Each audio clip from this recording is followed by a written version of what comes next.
uninstall your iolo product. 1.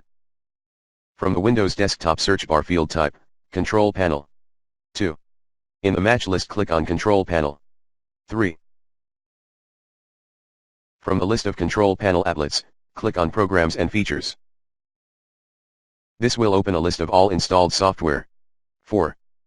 Scroll down the list until you locate your installed iolo software, System Checkup, or SEU, System Mechanic, Malware Killer, Privacy Guardian, System Shield, Drive Scrubber, or Search and Recover. 5. Double-click on the item or select it once and then click on Uninstall/Change.